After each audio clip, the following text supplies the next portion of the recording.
Okay मैंने आपको बताया कि हम लोगों को मुश्किल हालात में डालते हैं। हाँ. और फिलॉसफी ये है कि लोग पेन से गुजर के चेंज होते हैं। तो नेचर क्या करती है, nature is never forgiving. True. ठीक है, आप नेचर के अंदर कोई गलती करेंगे, नेचर 2 घंटे बाद आप उसकी सज़ा दे देगी। रूथलेस है नेचर। और वो सज़ा आपको ऐसी देगी जो आपको सारी ज़िंदगी याद रहेगी। फॉर एग्ज़ाम्पल आप हाइक पे जा रहे हैं, आपने फोरसी नहीं किया कि बारिश होगी और आप बारिश के कपड़े लेकर नहीं गए, हो गया काम।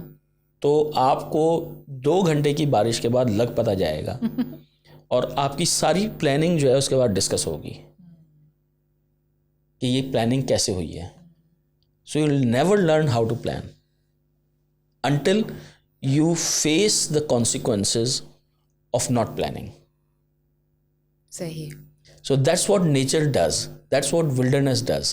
कि आप मिसाल के तौर पर एक हमारी बहुत मशहूर ट्रेनिंग इम्पैक्ट की इंटरनल कहानी है कि एक साहब को हमने जो है वो हमें पता चला कि इनके साथ प्रॉब्लम ये है कि डेलीगेट नहीं करते, तो हमने उनको एक ऐसा टास्क दे दिया जो कि चैलेंजिंग था बहुत, जिसके अंदर डेलीगेशन बहुत ज़रूरी थी, प्लानिंग बहुत ज़रूरी थी।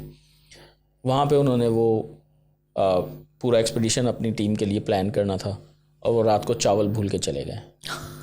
ओके, दैट कुछ और होगा। हाँ, वो जब ट्रैक करके 6 घंटे बाद कैंप साइट पे पहुँचे और खाने का प्लान बनने लगा और सामान खुला तो उसके अंदर चावल नहीं थे। याइक्स। और वहाँ पे वो हंगामा शुरू हो गया।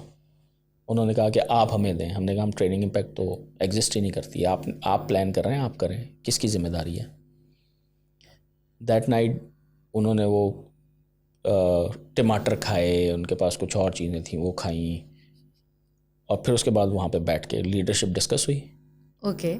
तो वो साहब 8 साल बाद हमारे फैसिलिटेटर को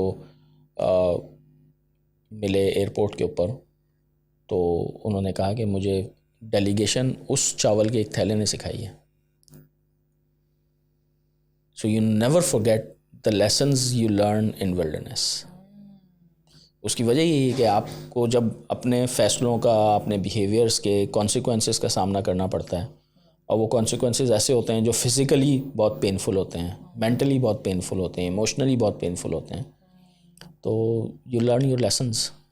चले, ये एक एग्जाम्पल हुई। मुझे डील करना पड़ता है ऐसे वालिदैन से who have this aura around them. I know it all, मुझे कुछ बताने की ज़रूरत नहीं है। आप मुझे क्या बताएंगी, मैं सब जानता हूँ या जानती हूँ। ये चीज़ मेरे लिए नई नहीं है, कोई नई चीज़ बताइए।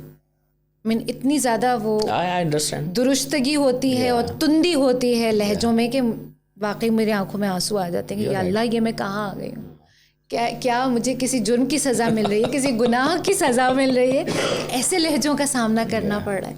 लेकिन फिर मुझे ख्याल आता है कि शायद अल्लाह मियाँ को मुझसे कोई बेहतरी, मेरे लिए आगे कोई बेहतरी, कोई आसानी मकसूद है जब इस आजमाइश से गुजारें कि लहजों की तुंदी बड़ी सख्त होती है। Right, absolutely right. तो ऐसे लोग, उनके लिए क्या टिप आप देंगे? कम अज़ कम मेरे लिए तो मेरे लिए बहुत फ़ायदेमंद हो जाएगी है कि आई नो इट ऑल। अब आप उनको क्या बताएं भाई? जाहिर है हमारे पास वो एनवायरनमेंट तो नहीं होता। बड़ा मुश्किल सवाल है। विल्डरनेस में तो हम उनको बहुत अच्छा डील करते हैं। हम नहीं डील करते, विल्डरनेस डील करती है। और मैं आपको बताऊं, ये जो पहली रात हमारी एक्सपीडिशन की होती है बहुत सख्त होती है। इसके अंदर मुझे बताना चाहिए नहीं बताना चाहिए, पॉडकास्ट है, हम बाकायदा मतलब माँ बहन की सुनते हैं। रियली इतना लोगों कंफर्ट जोन से निकलते हैं ना लोग। जाहिर है जब आप टॉप एग्जीक्यूटिव हैं कंपनी के और आपको कंपनी जो है वो बहुत पैम्पर करके रखती है, जो कि एक चमची भी चीनी की नहीं चलाते होंगे खुद। आप हाई फ्लाइंग हैं, ठीक है, आपको हर चीज़ मिल जाती है घर में भी और उधर, और वहाँ जाके आपको एकदम से आपको आपके कंफर्ट जोन से निकाल के बाहर फेंक दिया जाता है बिल्कुल।